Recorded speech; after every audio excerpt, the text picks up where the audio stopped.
over the photoelectric effect. It is, in my opinion, the strongest and most easily understandable and explainable, thank goodness, evidence of the particle nature of electromagnetic radiation, the photon model.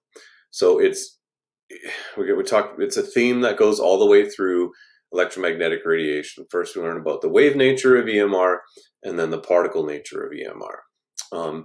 It's not like, oh, we used to think EMR was a wave, and then we discovered some other stuff. Now it is a particle. It's not a new model.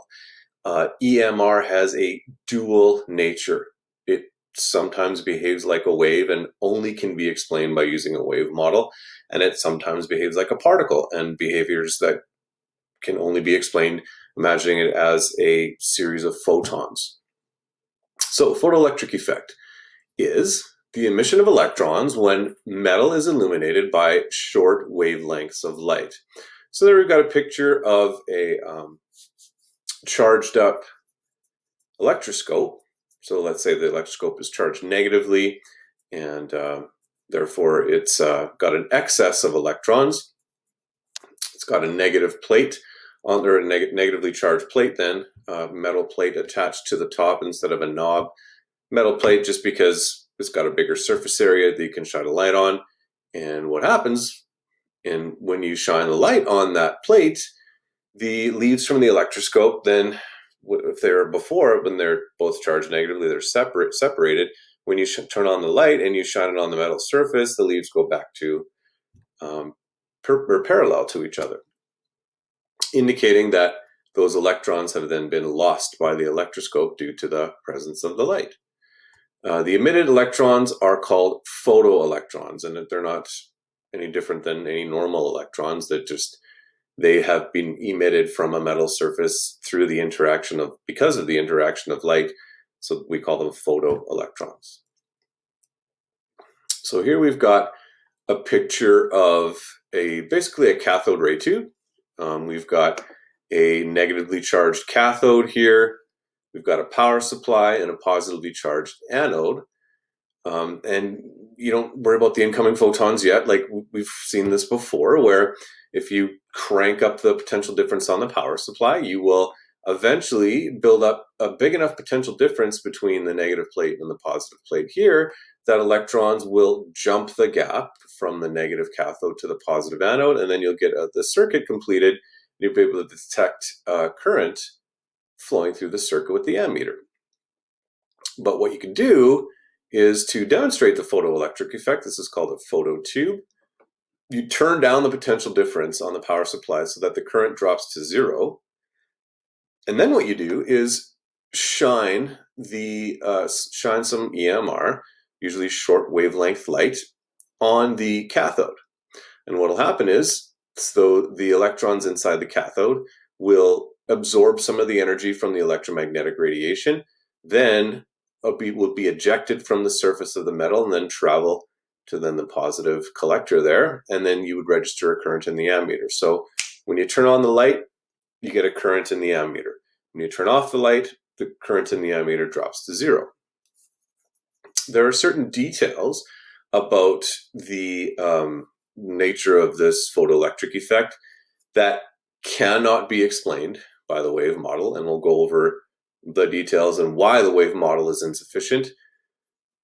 And we'll also go over why you must use the particle model or the photon model to explain the photoelectric effect. So here we go.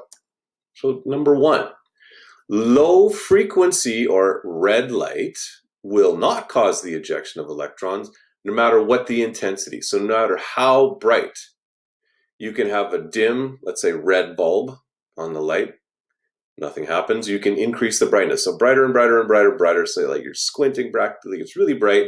No matter how bright you turn up the light, nothing happens. But as soon as you put on, like, let's say a blue bulb, for example, when you have shorter wavelength light, then all of a sudden you get emission of electrons. So brightness doesn't matter. So, however, wave theory says that a more intense radiation or a brighter light means a wave with a larger amplitude, so big crests and troughs. More intense light should carry more energy.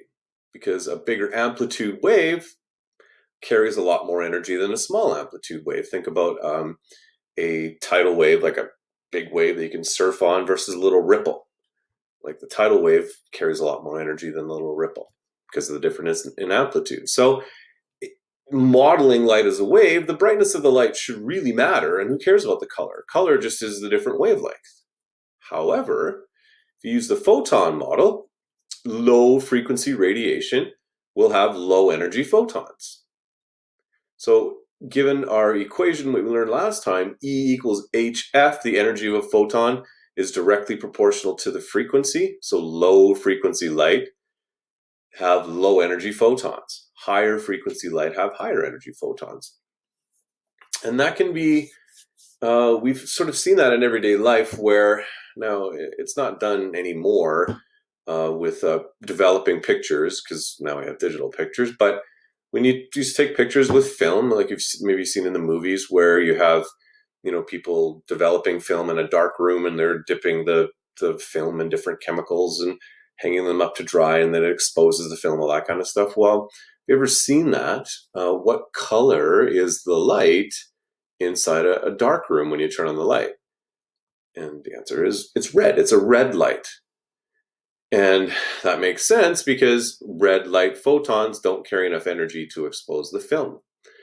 Another example, if we go through the electromagnetic spectrum, Roy G. Biv, from the lower frequency red light to higher frequency violet light, then we move past that, we get the ultraviolet region of the spectrum. Well, ultraviolet photons are, because of their higher frequency or lower wavelength, have a lot more energy than visible light photons, and they have so much energy that they can damage or burn your skin. You get sunburn, so you got to protect yourself from that. If you go up from ultraviolet photons to X-ray photons have so much energy that they pass right through your skin, but are blocked by your bones. So that's how you take an X-ray. Like your bone produces a shadow on whatever film you have holding your hand in front of, for example. And you go from X-rays to gamma rays, for example. Gamma rays just pass right through your body because of the higher energetic photons. Okay, so this theory explains, pardon me, the existence of a threshold frequency symbolized by F naught. And that is the minimum frequency of radiation that a photon must have to cause photoemission from a metal. So the minimum photon energy needed to eject an electron from the surface of a particular metal is called the work function, symbolized by capital W of the metal. So notice it's the same formula for energy of a photon. E equals HF. E is an amount of energy of the photon. But same thing, W is now that minimum amount of energy called the work function. Planck's constant times the threshold frequency F naught. And we note that there's a picture of a table from your textbook. And it's got a bunch of different work functions of a bunch of different metals. And one thing I want you guys to notice is that let's find some alkali metals, like cesium, for example, or sodium. Those are very, very reactive metals. And when metals participate in chemical reactions, what they do is they donate electrons, or they get rid of their electrons. So if the more reactive a metal is, like sodium or cesium or something like that, the alkali metals, the more readily it gives up its electrons. Well, it kind of makes sense then that it wouldn't take then very much energy to eject an electron from the surface of sodium or cesium, a metal that is more reactive. Something that is less reactive, like, say, I don't know, mercury, for example. Notice it's got a higher work function because it doesn't give up its electrons as easily as a very reactive metal. So here's a picture from your book. There's the model. We model it as a collision. The collision of individual packets of energy, photons, with individual electrons. So let's say you've got a photon, energy equals E equals HF, and let's say it's, I don't know, 10 electron volts, whatever. and it's absorbed by the surface of the metal, or it's incident on the surface of some metal. And let's say it collides with an electron. And you've got your 10 electron volt photon coming in, and it collides with an electron. And let's say your metal, whatever it is, happens to have a work function of, let's say, 3 electron volts.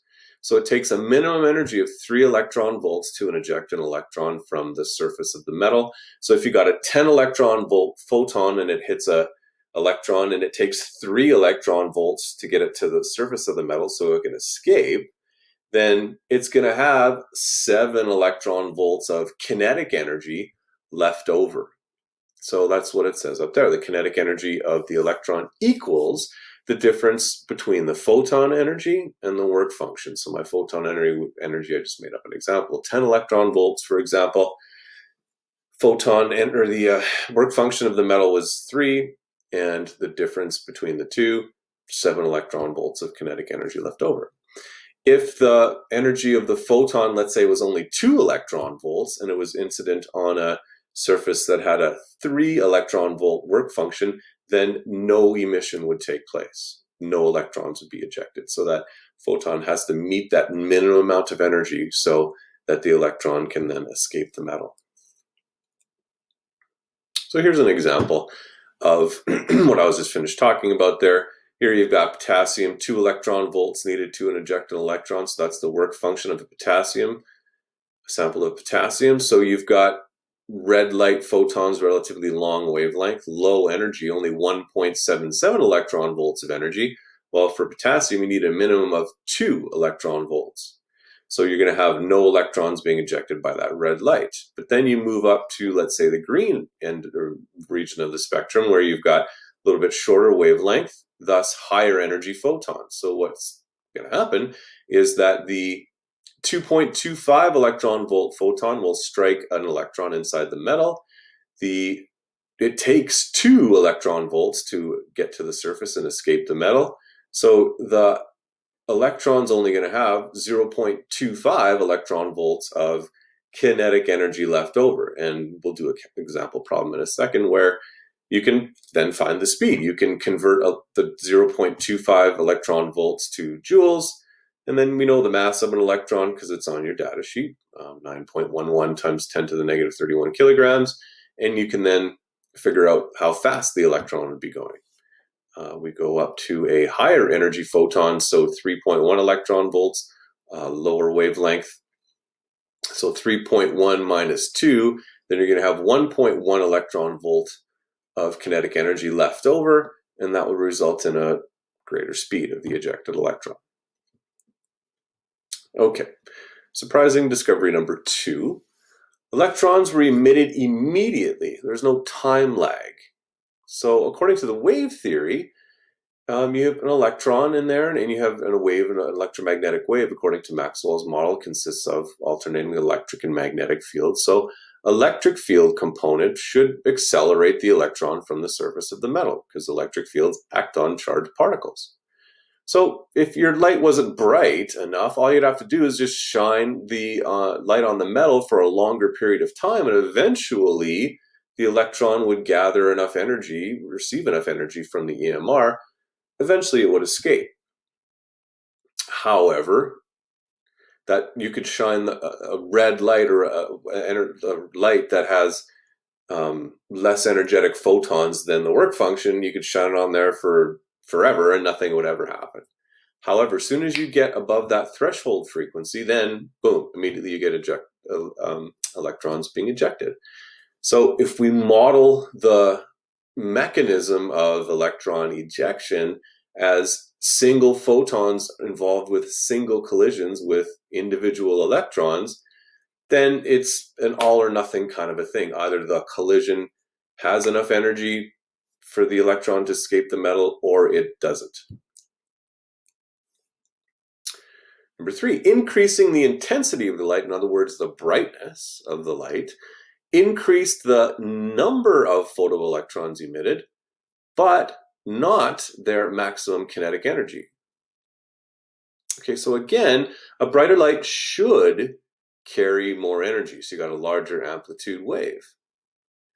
However, we can explain that if we model a beam of light as a number of photons, a more intense or brighter light carries more photons, each with the same amount of energy. So that again explains that threshold frequency thing where if you have a dim red light or a bright red light, you've got just more photons colliding with more electrons. But again, the energy of each collision is insufficient to eject an electron from the surface of the metal. So there's just more collisions, but they're all insufficient energy. So the increased number of photoelectrons emitted from a brighter light is the result of more individual collisions with photons. Okay, Millikan's measurement of Planck's constant. So Planck's constant, we know it's on your data sheet. It's that H, 6.63 times 10 to the negative 34 joules seconds, and or in electron volts, 4.14 times 10 to the negative 15 electron volts seconds. Millikan, Robert Millikan, this guy will become a little bit more familiar with when you get to atomic. If you're in Mr. Zunich's classes, you guys learned about the Millikan oil drop experiment back in forces and fields. And if you're in my class, we're going to learn about it in the atomic physics section. Anyway, here's an experiment that Robert Millikan did. He's manipulated variable. He varied the frequency of radiation shining on a metal surface. So went from low frequency to higher and higher frequency, and then measured, somehow we'll get to that, the maximum kinetic energy of an ejected electron. And we saw a plot that looks like this. Okay, so I'm going to just flip over to my iPad, and they're going to have to draw on it, and we'll go over the details of this experiment. Okay, here we've got a graph of the experimental results of Millikan's quest to work with the photoelectric effect and determine the value of Planck's constant. So as we said, the manipulated variable in this experiment here is the frequency. So that's the one that goes on the x-axis. So the frequency of the radiation that is incident upon the metal surface. The responding variable is the maximum kinetic energy of the ejected electrons, and that is the one, of course, that goes on the y-axis. Okay, so here's we go. As we know, the maximum kinetic energy of an ejected electron is the difference between the photon energy and the work function. So again, my example from before, 10 electron volt photon, you have 3 electron volts for a work function. Once an electron is ejected, it's going to have 10 minus 3, 7 electron volts of energy left. In this case, you're varying the frequency of the radiation. So we're going to write the photon energy in terms of frequency, HF. And notice that gives us a straight line with a certain x-intercept there. So that is of the form y equals mx plus b. And we note that these two equations line up with each other. Here we've got, on the y-axis, we've got kinetic energy. On the x-axis, we have frequency. So we're going to look at 3 things about this graph that we need to know. The meaning, we need to know the meaning of the slope, the x-intercept, and the y-intercept. So what we're going to do is we'll take a look at the slope first. And we notice in our formulas when they kind of line up like that, right in front of the mx plus b, there's the m. Well, the slope there from the photoelectric equation, that is equal to Planck's constant.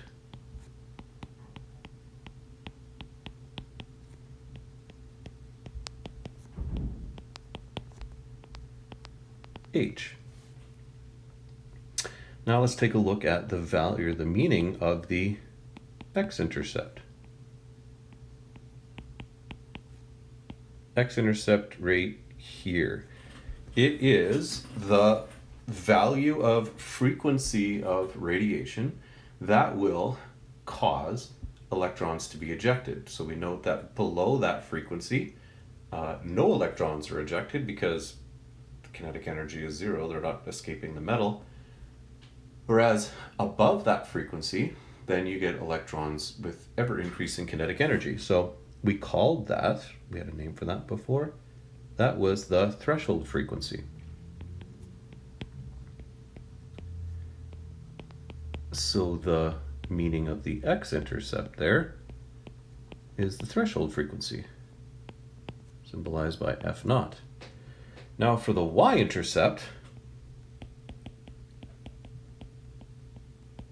we're going to have to extrapolate the graph to take a look at where it would intersect the y-axis.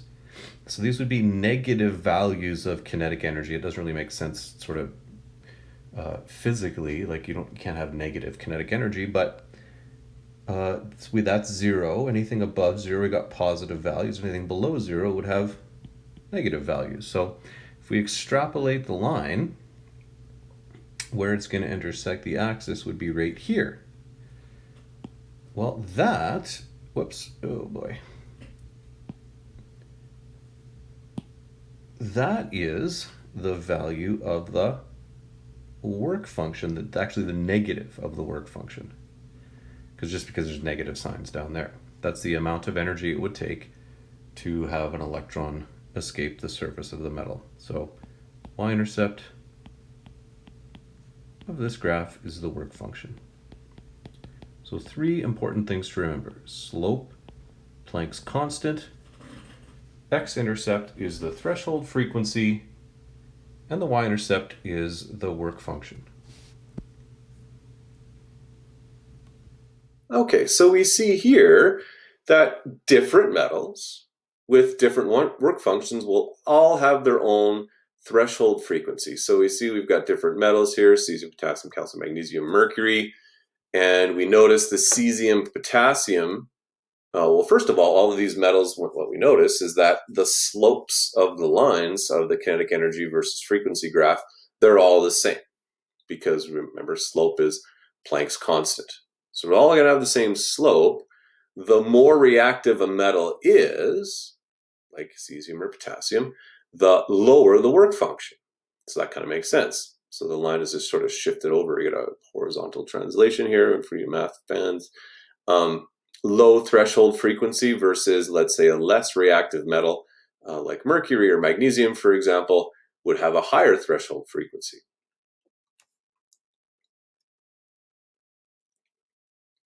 Okay, so how do you measure the kinetic energy, of a ejected electron? There's no device that is used to measure kinetic energy. However, here's how you can do it.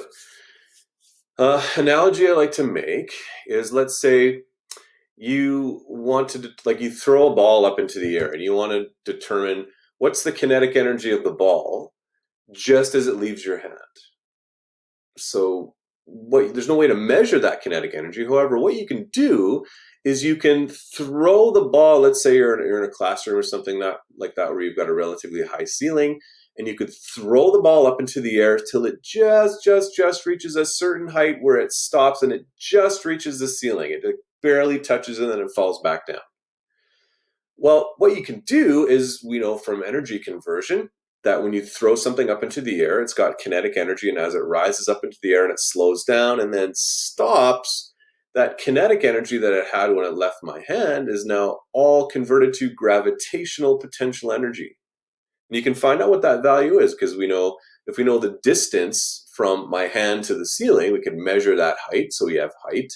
We know the mass of the ball. We can find out through EP equals mgh how much gravitational potential energy the ball has.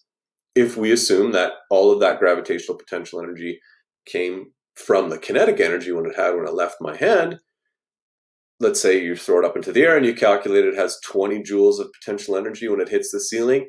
Therefore, it must have had 20 joules of kinetic energy when it left your hand. So it's very similar to that by the method that is used to measure the kinetic energy of ejected electrons is used instead of using obviously a gravitational force for a mass moving against a gravitational force. Here we've got an electric force acting on an electron. So what we have is the charges on the plates on the phototube are now reversed.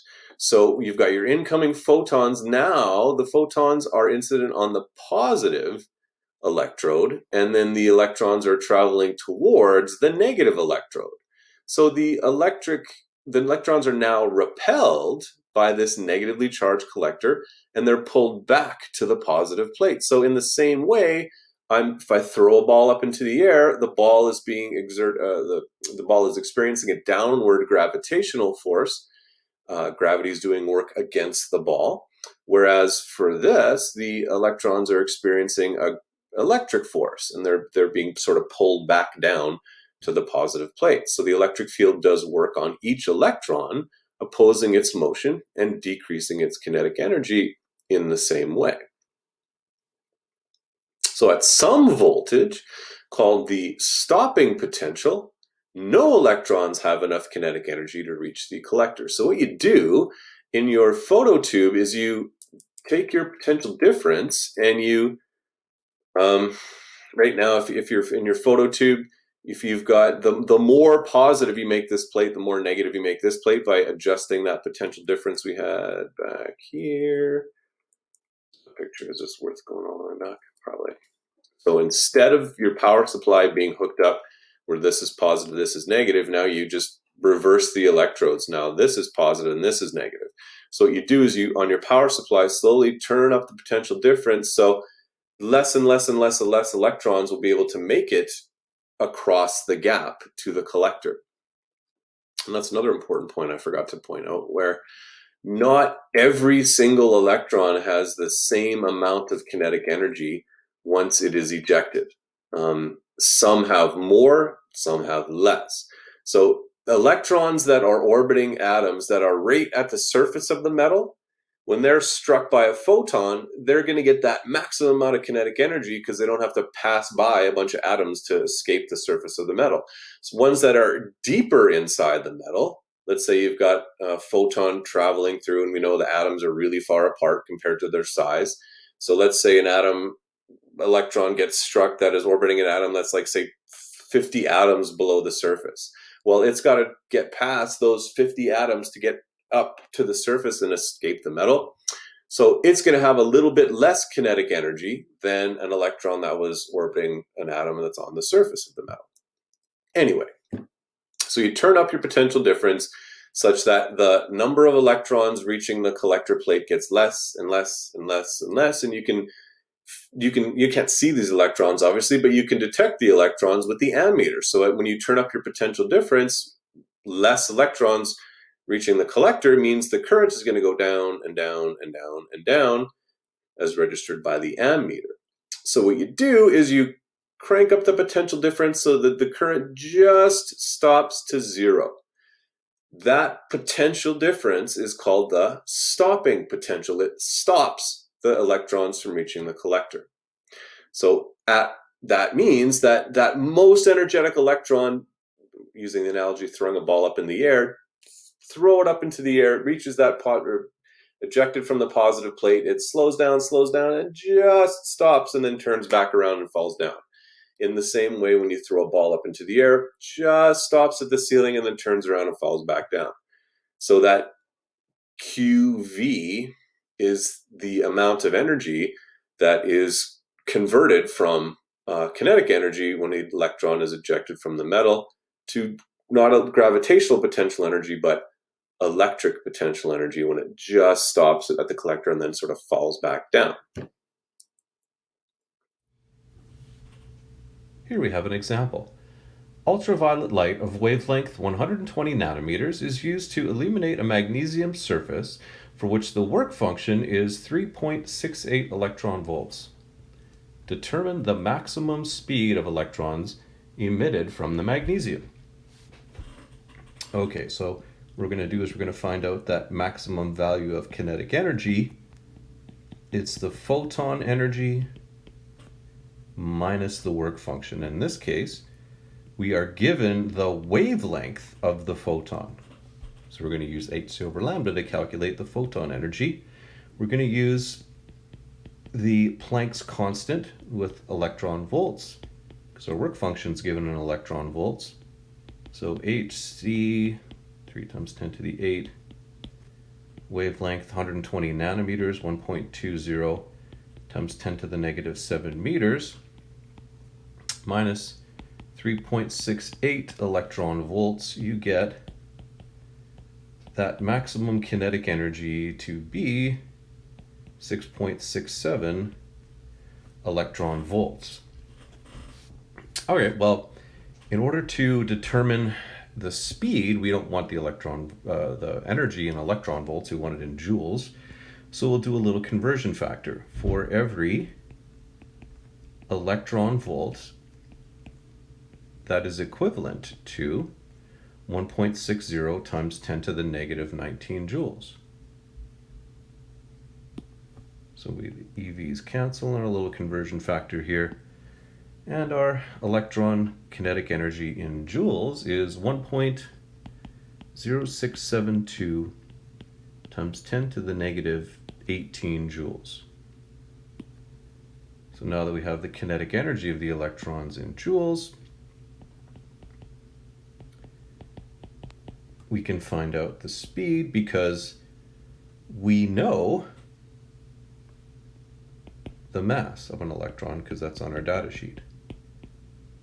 So root 2 times 1.0672 times 10 to the negative 18 joules divided by the mass of an electron from your data sheet, 9.11 times 10 to the negative 31 kilograms, and we get the speed to be 1.53 times 10 to the 6 meters per second.